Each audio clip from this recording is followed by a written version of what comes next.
Hello and welcome to the Paid Search Podcast. My name is Chris Schaefer, and today we're talking about Google Ads. I have another episode in my continuing series of the principles of Google Ads. Today we're talking about quality score, which is absolutely critical to understand what to do and what not to do in Google Ads. If you're not familiar with quality score, don't even know what I'm talking about, this is a good episode to listen to. If you're very familiar with it and it is as frustrating to you as it is to me, this is a very good episode to listen to. I have a lot to share, as well as a question to answer from a listener, which I do every single week. Before I jump into that, I want to remind you about our sponsor, who has been a sponsor for a long time and will continue to be on into the years as I continue this podcast, this series. Opteo.com/PSP is your tool to get more done in Google Ads. If you are a freelancer, if you've been working to try and grind up and become self-sufficient with a list of clients, you're trying to make sure that you do right by your clients and do good work, Opteo is the tool for you to make sure you stay busy in your client accounts.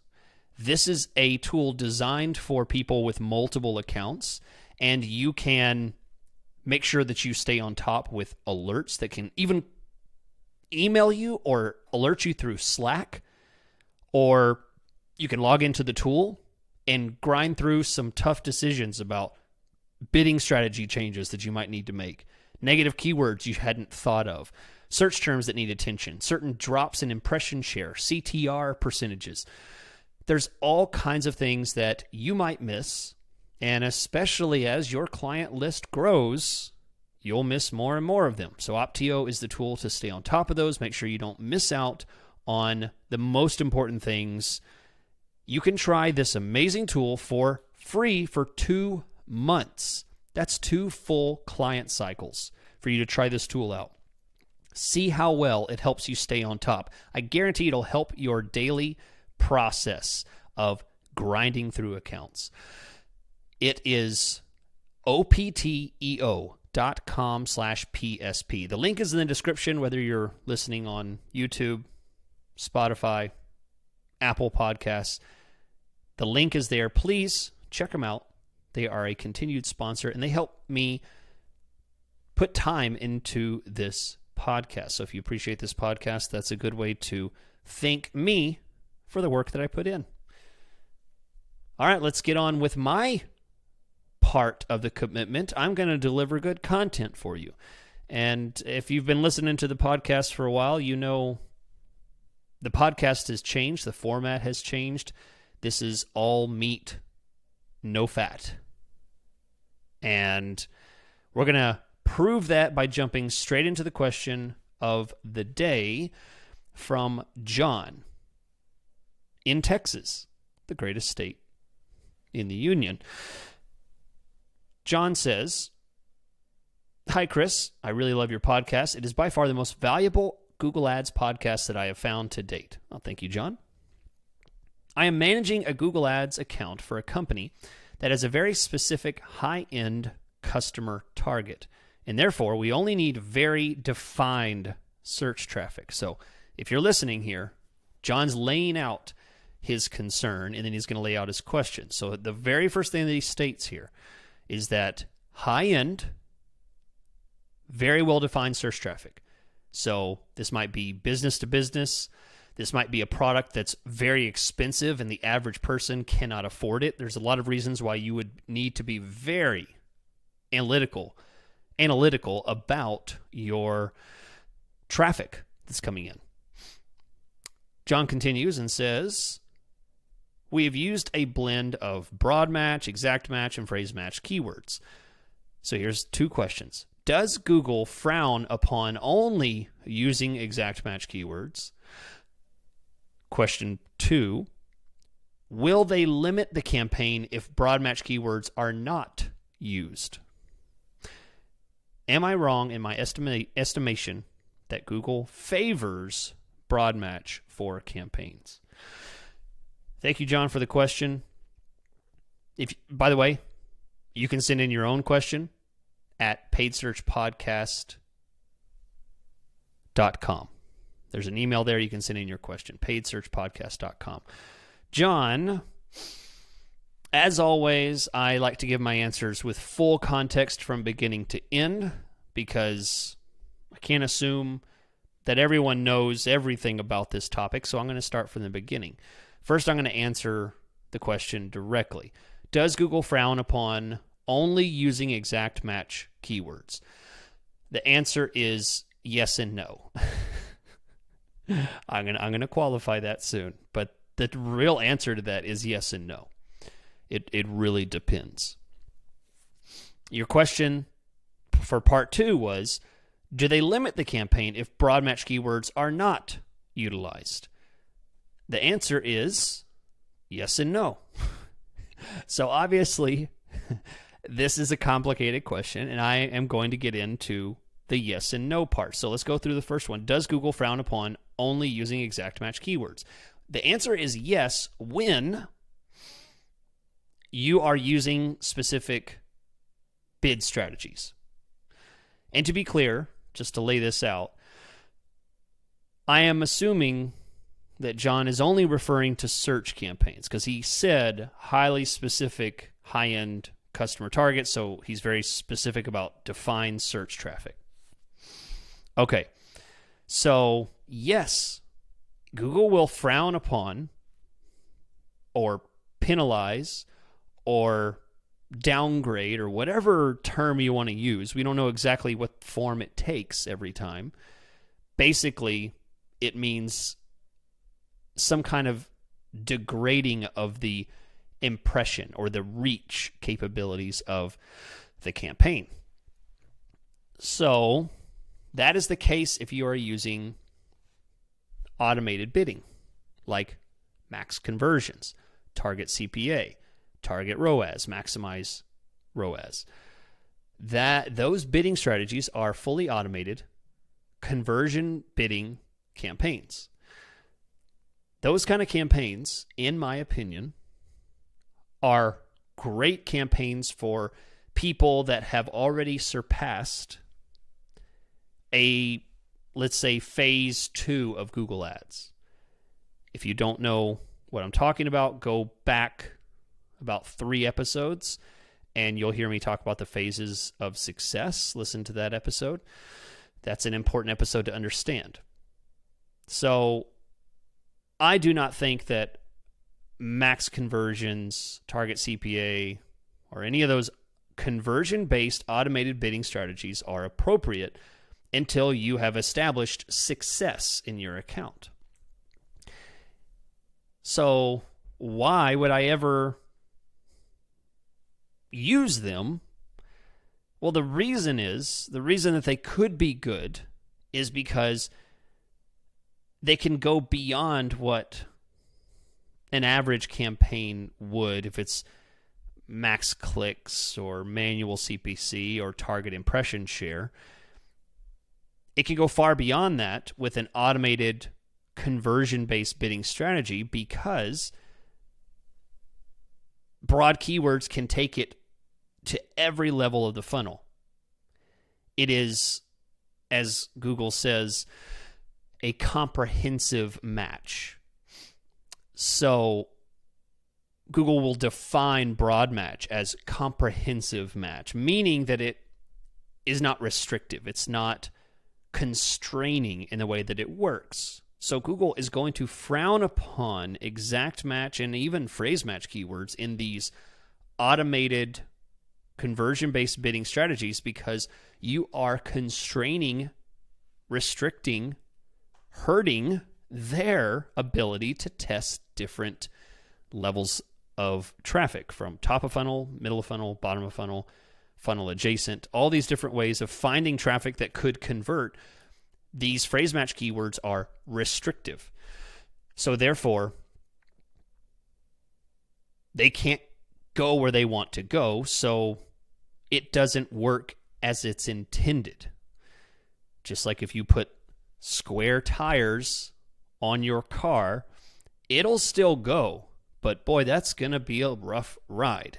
It still goes from point A to point B, but it's not as efficient. You're not going to get as good gas mileage. You're probably going to do a lot of damage to your vehicle. In the end, you might as well just use the tires that were built for the car instead of coming up with your own. So if you're utilizing these conversion-based bid strategies, usually it's a good idea to go ahead and use broad match. I would not say any other bid strategy frowns upon using only exact match. Using only exact match with manual, no, it's not frowned upon. You're not penalized. You're not hurting the system. You might be hurting yourself because you're being too restrictive, but that's a different conversation. But you're not being penalized by Google. We're talking about how Google looks at it. No, you're not being hurt. Max clicks, target impression share? No, you are not being penalized or frowned upon or anything like that. You are in the clear. You're good. That's fine. I see and work with and have plenty of accounts that use almost entirely exact match keywords. Now, the other part of your question is, do they limit the campaign if broad match keywords are not utilized? That is the way that you phrase that. I have to qualify the answer. They don't limit the campaign if broad match keywords are not utilized. It is being limited if broad match keywords are not utilized, right? If my child acts up and I have to punish them, I have to take away something, or they don't, they have to go to bed earlier at night or something like that, I am not doing that because I want them to go to bed earlier at night. It is the result of what actions they have taken, right? And if you run a campaign that has no broad match keywords, your keywords are causing the limitation in the campaign. Google's not going to just look at a campaign and say, oh, there are no broad keywords in here. Restrict the whole campaign. Crank it down. Put a lock on this. Google doesn't penalize. They build a system, and if you try and use the system in a different way than it's intended, it won't work in the way that you hope. So I hope that helps you understand the difference here. And just because I want to be helpful, I wasn't planning on this, but I just want to throw this in for those of you that are listening. You say, well, Chris, we'll answer the big question behind John's question. I mean, what should we do? What do you suggest? Well, my suggestion, and let's say you're going to use, I know a lot of people don't use manual bidding. I prefer manual bidding. I describe a lot of that stuff in many episodes in the past. Phases of Success episode is one that I talk a lot about. That, and the answer to what you should do is, and this is just a general rule. If you are leaning into automated bidding using max conversions, target CPA, target ROAS, or maximize conversion value, if you're using any of those four, you probably should be using broad match. You absolutely should not be doing only exact match or even only phrase. You probably should be using some broad. That's a good rule of thumb to consider. If you are using max clicks, manual bids, target impression share, any of those that are not conversion-based bidding strategies, you should use broad keywords very sparingly. They should be used in a very strategic method. That is because there's no advantage that you're making use of when it comes to broad match keywords with max conversions. Max conversions plus broad match keywords just mean more volume. There's not really any advantage as far as more conversions there because there's no bidding algorithm that is using that to your advantage. It's just getting you more traffic. So that may not be to your advantage at all. So I would say if you're using a non-conversion based bidding strategy, usually I prefer phrase match, some exact, and then a little bit of broad. That's a very general rule, but that's a good place to start. I hope that's helpful. John, very good question. And as I said, you can send in your questions at paidsearchpodcast@gmail.com. paidsearchpodcast@gmail.com. Send in your question there, or just go to the website, paidsearchpodcast.com, and the email is there. I check the emails about once a week and usually answer and say, hey, I'm answering your question. Thanks for being patient. It's usually a couple of weeks before I get to your question. So let's continue on and get into the topic of the week. It is part 5 of the principles of Google Ads. As I have discussed, this is my attempt to answer questions for the questions you haven't asked, or for the questions you constantly ask, for the things you don't know to ask. This is my attempt to establish a foundation for my listeners, subscribers, those that have been listening for a while or new. If you listen to this part 1, 2, 3, 4, and now 5, you will begin to understand, how do I make decisions in Google Ads? It would help you understand the answer to John's question a bit about what match types should I use. You know, if you want to use if you want to know what match types to use, listen to the first one, strategic relevance. That's the first principle of Google Ads. Listen to the third one, pay per value. That's the third principle of Google Ads, pay per value. Those talk about match types and when you should use them and what purpose they serve. So many of the things that people ask will be answered in these point-by-point principles of Google Ads episodes. Who knows? Maybe once I'm done with all 60 of these, or however many, I don't know, there might be 20, I'm not sure. But maybe I put this into a book form. I'm curious how many tweets I would get. I'm on Twitter at PaidSearchPod. If you'd have any interest in a book form of this, let me know. I have floated the idea. Curious to see how many people would even want to hear a podcast and also be able to read it in book form. I imagine the best way to consume this is an Audible format, but I'm curious about the book format. I'm a big reader myself, which, by the way, since I'm just conversing, it feels like a very free day. I'm just kind of chatting. I've talked with other listeners of the show, people that have reached out to me, done sessions and stuff like that, and I happen to know that there seems to be a pretty good base of like fantasy, sci-fi readers out there, fantasy sci-fi fans. I just want to know, just so you know, I'm with you. For those of you that are out there, I am absolutely 100% with you. That is my favorite, particularly fantasy type of books. I love to read fantasy books, and I know if I hear anyone that says that to me, I immediately want to know. Wait, tell me a book. Tell me an author. So, Robin Hobb, Robin, Robin, Hobb, Robin Hobb, the Farseer series. I don't know how many times I've read that over and over again. Phenomenal, wonderful series. That has nothing to do with Google Ads. Really quick, I got off topic. I'm sorry. I thought about it.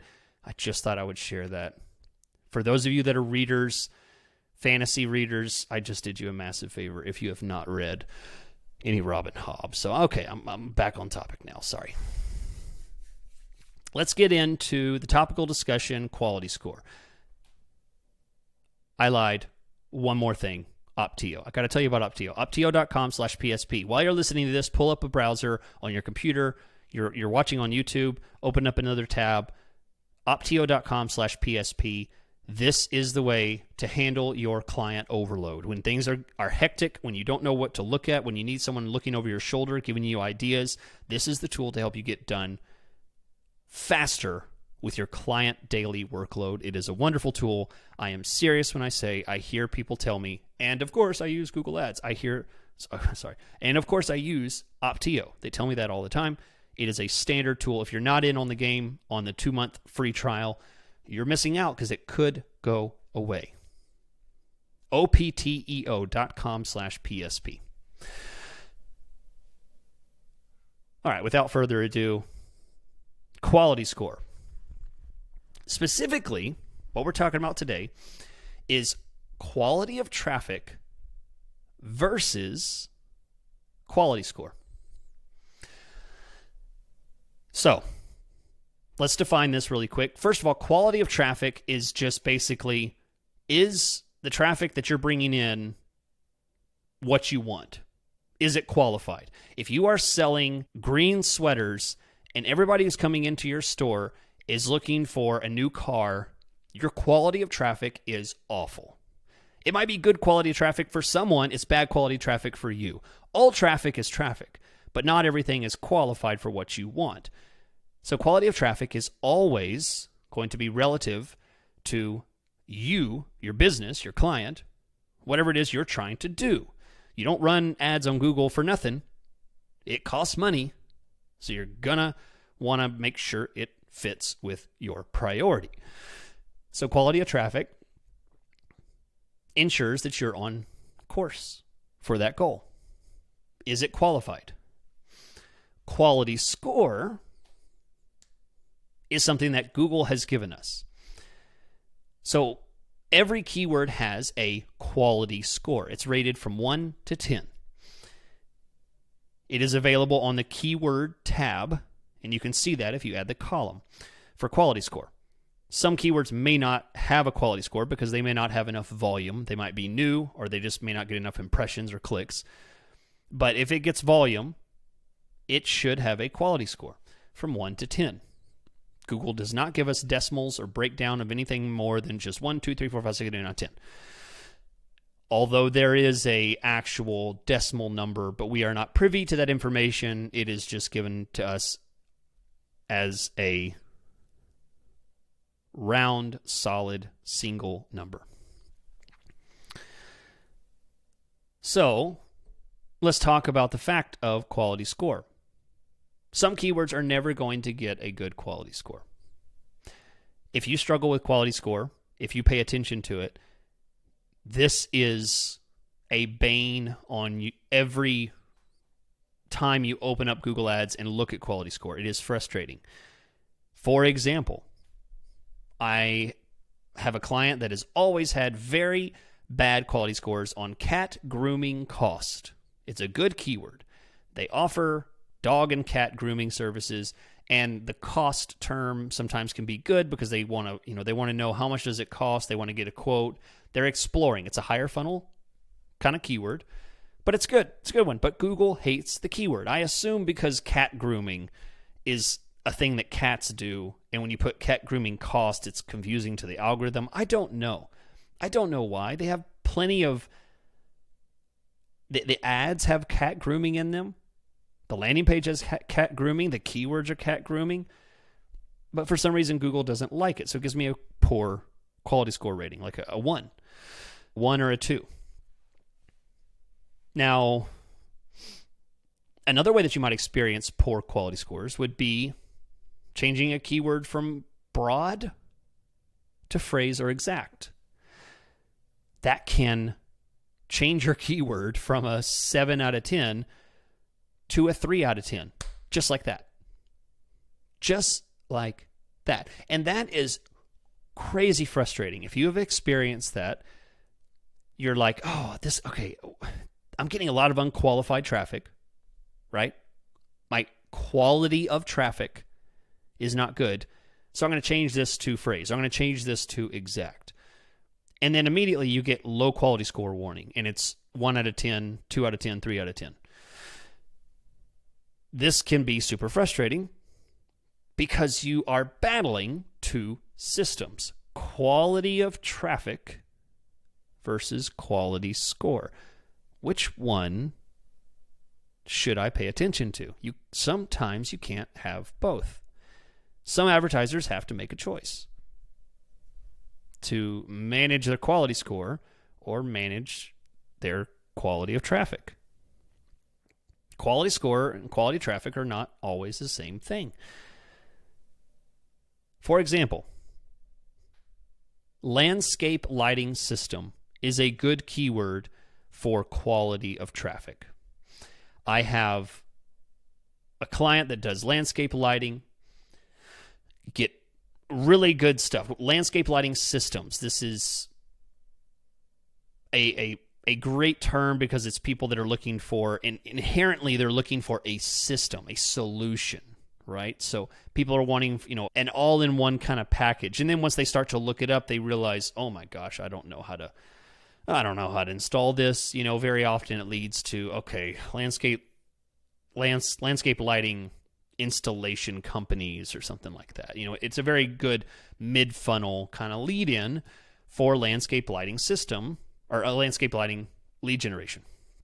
So landscape lighting system is good for quality of traffic, but quality score is bad. I don't know why. Google doesn't tell me. It gives me, historical quality score information. It gives me click-through rate information, and it gives me landing page experience, and it gives me ad relevance, but they're all poor. They're all below average. Even though I try and fix it, I can't fix it.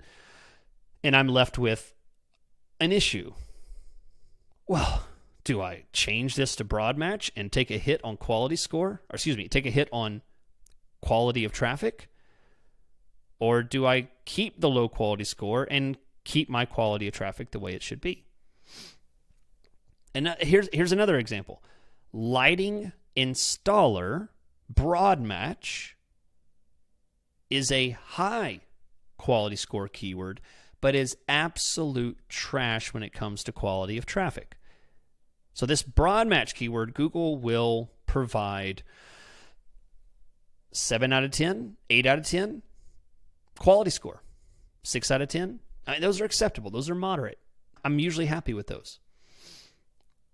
But the quality of traffic is awful. Lighting installer for a landscape company is crap. It just keeps getting all kinds of traffic I do not want.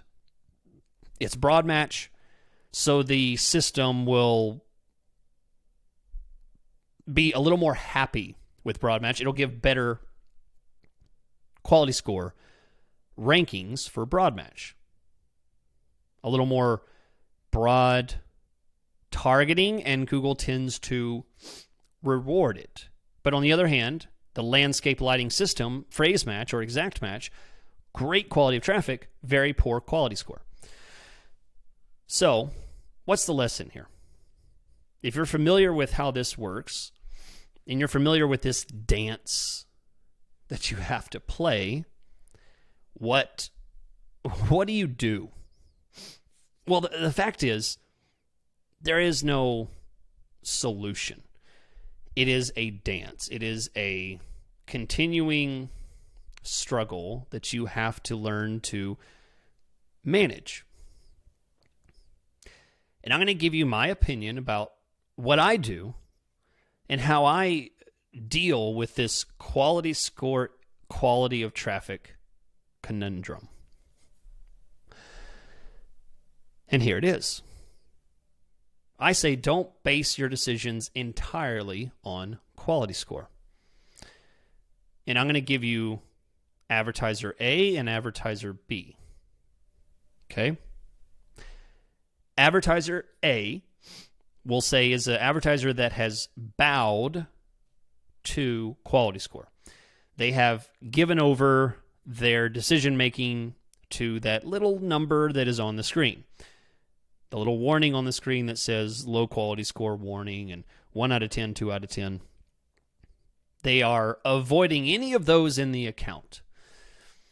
And maybe at the beginning they had a lot of quality score, and they slowly fixed it by changing the keywords, broadening the keywords, changing some of the keywords to shorter, more loose kind of keywords. Instead of having landscape lighting system, they changed it to lighting installer broad match. That kind of compromise. So advertiser A, they tend to choose broader keywords and broad match, and they tend in response, because of that, they will tend to lean towards automated bidding. Automated bidding will play more into that type of strategy. If you lean into quality score management, it would probably be better for you to lean more into automated bidding management, as I discussed in the question from John at the top of the show. I discussed the difference between those, and that's very common for those that are doing this dance. If you dance to one side, if you dance on the quality score side, then that might be a better decision for you. The loss you have is you don't have as much quality of traffic control. You have less capability to control. Some of the end result of this is that clients or advertisers that lean more into this deal with quality of lead issues. They get leads, but the leads aren't qualified. The leads are not the kind of person they're looking for. No, I want business owners. I don't want this. No, I want hospitals. No, I need people that are, high paying. I don't want people that want to pay with insurance. I want private pay people.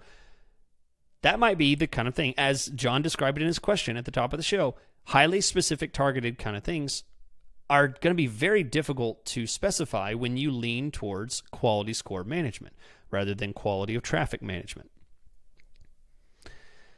Advertiser B, on the other hand, those who focus on quality of traffic are free to use exact match. They are free to use targeted keywords. They can go with exact match down the line. And they might have absolute crap quality scores, but boy, their quality of traffic could be exactly what they are looking for. It is exactly what they want. The other compromise they may not do is they can use whatever bidding strategy they want. They could use manual bids, max clicks, target impression share, or even a conversion-based bidding strategy.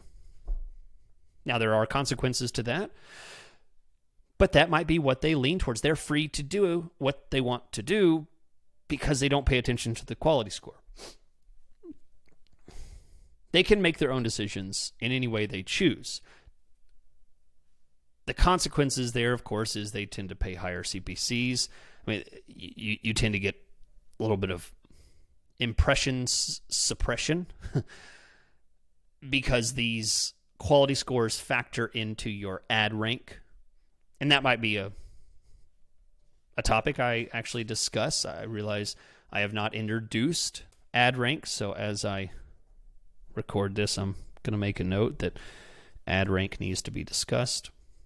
If you don't know the formula for ad rank and how it factors into the decisions you should be making in Google Ads, then we need to talk about it. That is a principle of Google Ads, and quality score is a factor of ad rank, and you are being affected in your ranking system by a poor quality score. So, all of this to say, poor quality score does not mean failure. If you have poor quality scores, but high quality of traffic, that is absolutely a winning campaign. That is absolutely a strategy. Now, if you have poor quality of traffic and poor quality scores, that's a failure, right? And obviously, if you have great quality traffic and great quality scores, that is wonderful.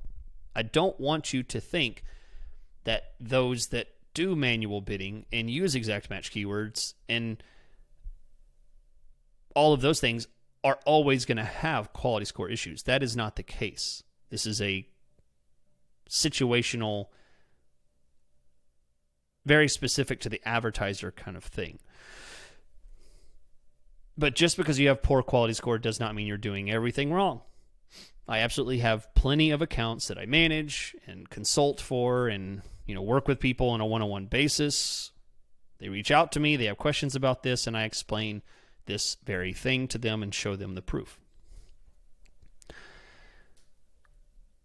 So the whole thing ties in here in a nice little bow where I say quality score is a guide, not a destination. Do not make your decisions solely based on what your quality score is. Do not restructure your campaigns because you can't get rid of your poor quality scores.